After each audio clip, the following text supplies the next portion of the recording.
Ito ang tamang panahon upang tayo ay bumangon.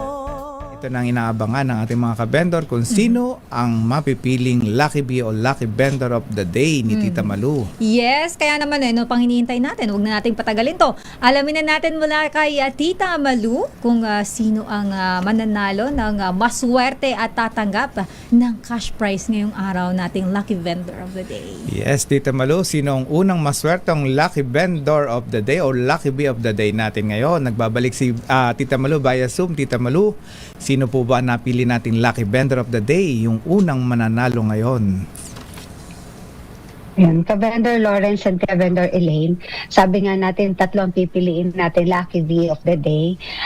Mula sa Luzon, siya ay walang iba kundi si Danilo Alcantara. Ayan, Danilo Alcantara ng Las Piñas City. Ang interesting sa kanyang kwento ni Tatay Danilo dahil nag-email talaga siya sa atin para maging Lucky Vendor of the Day. 62 years old na si Tatay Danilo at isa siyang senior citizen, siyempre 62 na. Naoperahan na rin siya sa spinal column, pero dahil sa kabila nito, hindi pa rin siya tumitigil sa pagtatrabaho, kaya nagbebenta at naglalako pa rin siya ng kung ano-anong gamit sa pagmumotor, gaya ng helmet, bonnet, and ang asawa naman ni Tatay, 61 years old na, isa namang naglalabandera. Ginagawa niya ito para maitaguyod ang kanilang mga anak at nag-aaral na rin sa kolehiyo. Kaya congratulations Tatay Danilo. Saludo kami sa iyo dahil kahit na may iniindak kayong sakit at karamdaman ay dapat sana ay nagpapahinga na kayo. Pero heto kayo, nagtitinda pa rin araw-araw na kung saan at naglalako si Tatay Danilo ng marami para lang makabenta. Dahil sa iyong nakaka-inspire na kwento, tatanggap po kayo ng 3,000 pesos na maaari nyo pandagdag sa iyong puhunan. At syempre kasama po ang apron and t-shirt po na magagamit nyo rin po sa pang-araw-araw na pagtitinda. Congratulations po. Ayan, makakausap po natin sa linya ng telepono si Danilo Alcantara. Congratulations po Tatay Danilo. Nakakabilib naman kayong mag-asawa, lalo na't ikaw, kahit ikaw ay senior citizen ay kayo patuloy pa rin nagtatrabaho. Magandang gabi po Tatay Danilo. Magandang gabi rin po, Loren. Yes, aho. Saan po ba kayo naglalako ng paninda? Minsan po, nakakarating po ako ng Maynila. Aha. Nakakarating po ako ng Parañaque, may bulungan ng mga isda. Minsan, nandun naman po ng Las Piñas. Minsan naman po sa simbahan ng mga simbahan po, gaya ng Quiapo at saka ng Pantaran. Saan naman po kayo humahango ng inyong paninda? Ano po, Baklaran po. Sa Baklaran. Magkano naman po ang inyong kinikita araw-araw? Nung hindi pa po ako na-hospital, malaki po ang kita ko dahil malaki po ang punan. Nandun po nung July 14 hanggang July 28 dahil ako po ay na-hospital dahil sa heart attack at saka COVID-19. Okay, paano ho kayo naglalako? Ay hindi ho ba sumasakit ang inyong opera? Nasakit naman po, kaya lang tinitiis ko po kasi kailangan ko po itaguyod yung pag-aaral ng anak ko sa college na nasa Manila City.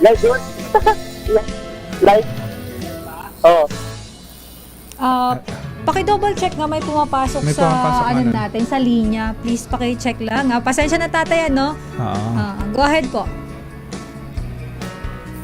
Hello. Tatay Danilo. Opo. Kinig po ako. Ayun, Tatay, pasensya po. Go ahead po. Tinitiis ko na lang po yung nararamdaman ko na sakit sa upper spinal column at saka yung yung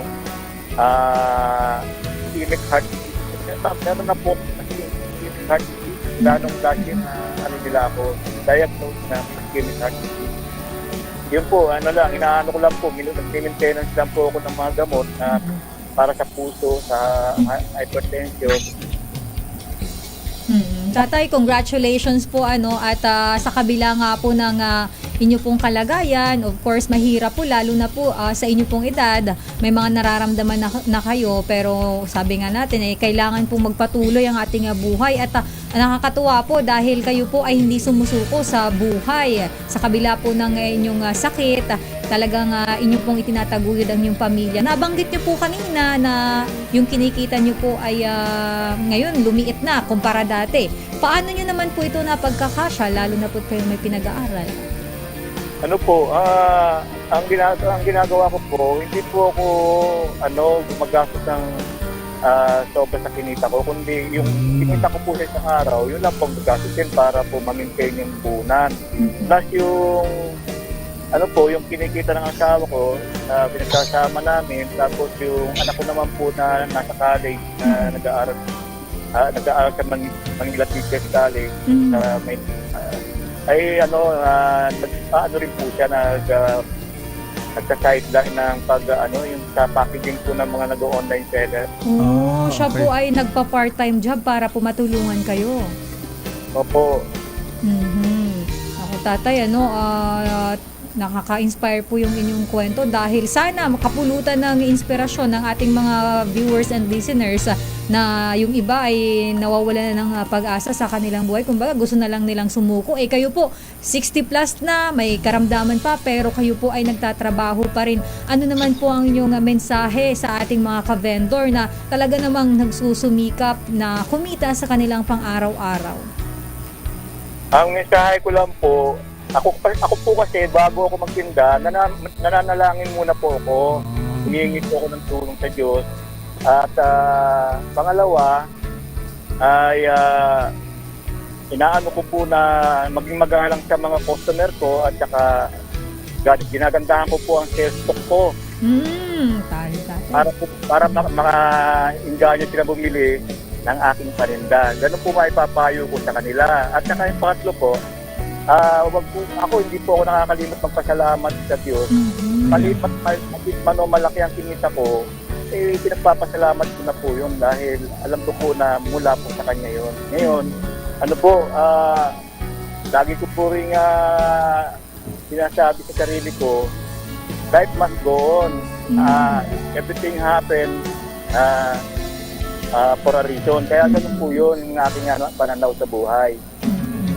Ayun. Nakakatuwa kayo, tatay. Very positive po ang inyong pananaw sa inyong buhay at sana po ma-motivate pa yung ating mga ka-vendor na nanonood at nakikinig sa atin. Maraming salamat po sa pag-share po ninyo ng inyong pong storya na talaga naman pong kinapupulutan po ng aral, hindi lang po ng viewers and listeners, maging kami po bilang mga anchor po dito ay nai-inspire po sa mga kwento na katulad po ng inyo pong isinashare sa amin. Tatay, God bless you po and sana po mas marami pang blessings. At andito si ka-vendor Lawrence at si Tita Malu, for sure may blessings. Yes, oo. Kasi nakakatuwa yung yung sinasabi niya na nauna siya magpasalamat sa Diyos. Diba? Yes, oo. Yun talaga bibihira na talaga sa mga tao. Sana ayun ang makamit ng ating ibang mga vendor dahil ng isa-isang pag talagang sinabi mo ang Diyos, talagang ibibigay sa iyo ng Diyos yung biyaya.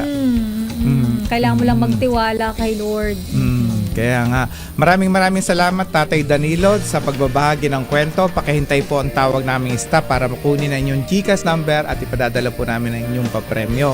Sana po makatulong kami ng konti. At bilang pa-birthday nga ho, dapat kayo ho magre-regalo kay Tita Malu, pero si Tita Malu ho magre-regalo sa inyo. Ayun. And speaking of regalo, andito po yung gardenia, yung isa sa distributor ng gardenia. Kaya pala, nandito ulit sila, Oo. sir. Kaya pala kanina, habang nakatingin kasi ako kay Tita Malu, parang nangangamoy tinapay. Ay, Oo. naamoy mo agad. Yan, oo.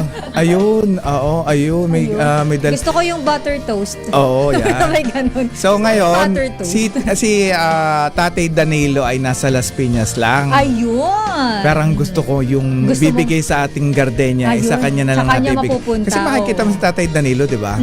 Siguro si Sir Ronald Carlos ay ama rin, di ba? Pero narinig mo yung inspirasyon na nga sinabi nung ni Tatay Danilo, di ba? Nagpapasalamat sa Panginoon. Ay bilang pasasalamat, hindi ko ni-expect na darating dito si Mr. Ronald Carlos. Unexpected. Unexpected, ay biglang bumalaga. So, Tatay Danilo, may papadala ho kami additional para ho sa inyo. Ayun. Bilang regalo ho ni Tita Malu at siya nga ho may birthday. Ano po?